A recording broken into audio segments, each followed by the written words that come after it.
दोस्तों, आप सभी को पता है छोटी दीपावली का त्योहार क्यों मनाते हैं और इसको मनाना कब से प्रारंभ हुआ है। आपको एक कथा के माध्यम से बताएंगे। इस कथा को सुनने मात्र से घर में लक्ष्मी माता खुशियां लेकर आती है, जिससे घर के धन की बढ़ोतरी होती है। इस चतुर्थी को नरक चतुर्थी नाम से भी जाना जाता है। दोस्तों, धनतेरस के दूसरे दिन और दीपावली के पहले दिन छोटी दीपावली तथा नरक चतुर्थी मनाया जाता है। अब हम आपको बताएंगे इस चतुर्थी को नरक चतुर्थी क्यों कहा जाता है। एक दैत्य था जो बहुत बलवान था, जिसका नाम भामासुर था। वह असुर प्राग ज्योतिषपुर स्थान में रहता था। उस असुर ने ब्रह्मा जी की घोर तपस्या करके वरदान प्राप्त किया था और भामासुर अपने बल पर बहुत अभिमान करता था।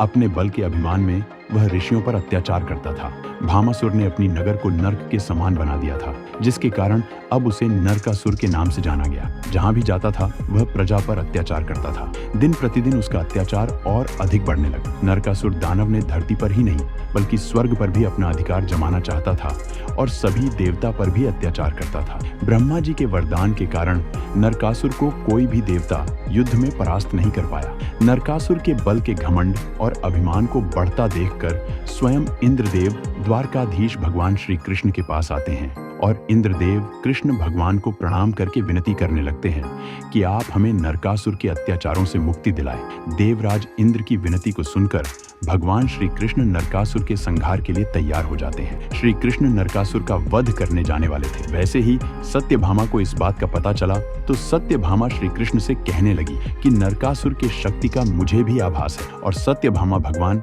श्री कृष्ण के साथ नरकासुर से युद्ध करने जाने के लिए विनती करने लगी और श्री कृष्ण से कहने लगी कि क्योंकि नरकासुर ने ब्रह्मा देव से वरदान पाया है कि नरकासुर का वध केवल स्त्री की हाथों से ही हो सकता है। यह सब सुनकर भगवान श्री कृष्ण सत्यभामा को अपने साथ नरकासुर से युद्ध करने के लिए ले जाते हैं। दोनों गरुड़ पर सवार होकर प्रयाग ज्योतिषपुर नामक स्थान पर आ जाते हैं।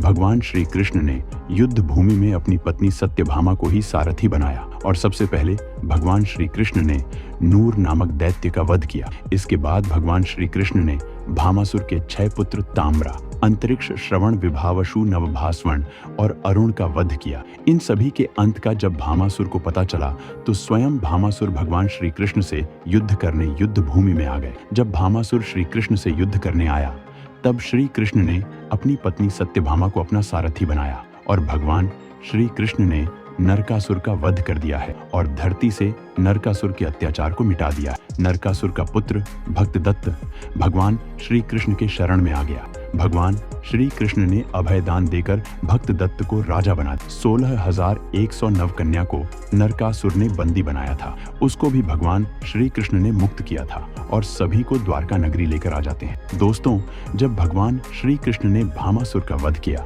वह कार्तिक मास के शुक्ल पक्ष की चतुर्दशी का दिन था।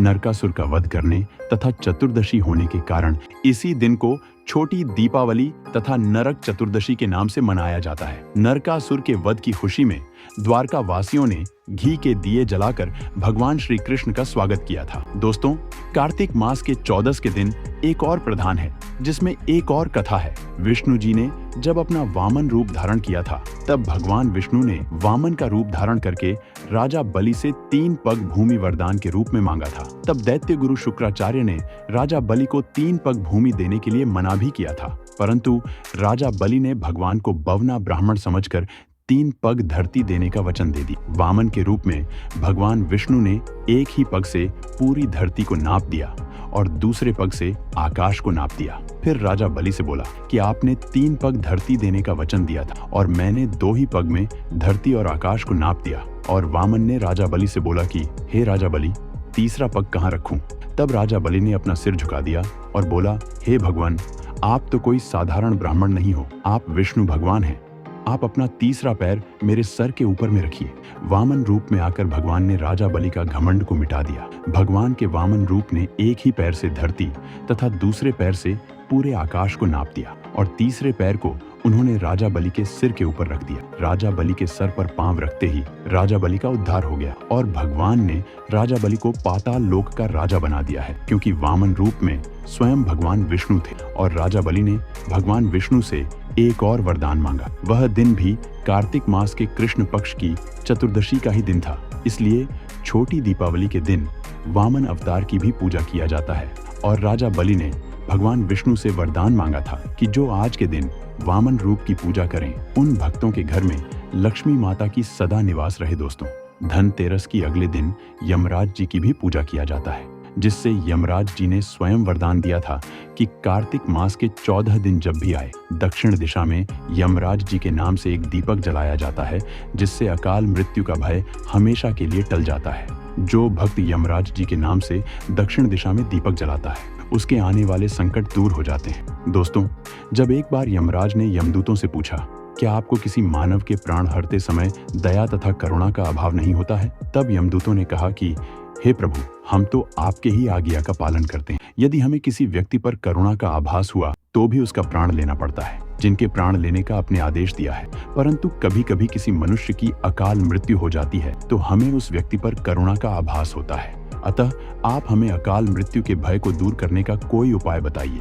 तब यमराज जी ने यमदूतों को बताया कि जब कार्तिक मास की कृष्ण पक्ष की 14 के दिन मेरे नाम का व्रत करने से और दीपदान करने से अकाल मृत्यु का भय टल जाता है। दोस्तों, नरक चतुर्दशी की एक और कथा के अनुसार रति नामक एक बहुत ही प्रसिद्ध भक्त था, जो प्रजा का पालन अपने पुत्र जैसे हमेशा करता था। उसके राज्य में सभी प्रजा सुख शांति से रहते थे। वह सभी का हमेशा न्याय करता था। इसी कारण राजा को उनके प्रजा के लोग बहुत सम्मान देते थे। उस राजा ने अपने सारा जीवन प्रजा के देखभाल में लगा दिया था। वह सदा प्रजा के हित के लिए काम करता था। समय के साथ राजा वृद्धावस्था में आ जाता है। दोस्तों, राजा रतिदेव बड़ा ही धर्म का पालन करता था। उसने अपना सारा जीवन प्रजा की सेवा में ही लगा दिया था।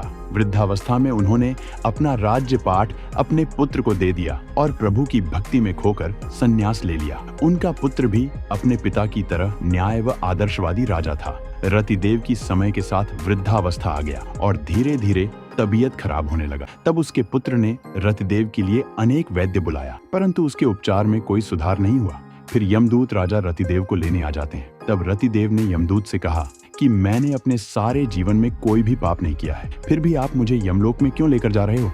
यमदूत कहने लगे, हे राजन, हम तो यमराज के आदेश का पालन करते हैं। आपको इसका कारण तो यमराज या चित्रगुप्त ही बता पाएंगे। जब राजा चित्रगुप्त के पास आया तो उन्होंने बताया कि हे राजन, एक दिन एक भूखा ब्राह्मण आपके द्वार से भूखा लौट गया, जिसके कारण आपको यमलोक में आना पड़ा। राजा रतिदेव को ज्ञात नहीं था कि मेरे द्वार से ब्राह्मण भूखा कब लौटा है। फिर भी उन्होंने यमराज से क्षमा याचना करते हुए कहा कि मुझे 1 वर्ष का समय दीजिए, ताकि अनजाने में हुए पाप का मैं प्रायश्चित कर सकूं। यह विनती आप मान लोगे तो मेरे राज्य में कोई भी ब्राह्मण भूखा नहीं रहेगा। और यमराज ने रतिदेव की विनती को मान लिया है और प्रायश्चित के लिए 1 वर्ष की अवधि राजा को दे दिया। तब राजा रति मृत्यु लोक में वापस लौट कर आ जाते हैं। तब रतिदेव खूब अन्न दान किया और कार्तिक मास की चतुर्दशी के दिन हजारों ब्राह्मणों को भोजन भी करवाया और स्वयं यमराज के नाम से व्रत रखा। तथा अंत में राजा रतिदेव को भगवान विष्णु के बैकुंठ धाम की प्राप्ति हुई।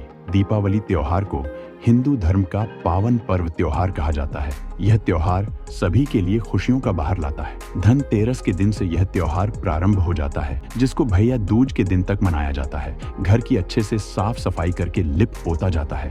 घर की साफ सफाई को देखकर माता लक्ष्मी बहुत ही प्रसन्न हो जाती है और कहते हैं कि दीपावली में मां लक्ष्मी का घर में आगमन होता है। श्री गणेश तथा माता लक्ष्मी की घर घर में पूजा होती है, जिससे माता लक्ष्मी प्रसन्न होकर सभी भक्तों को धन धान्य से संपन्न करती है।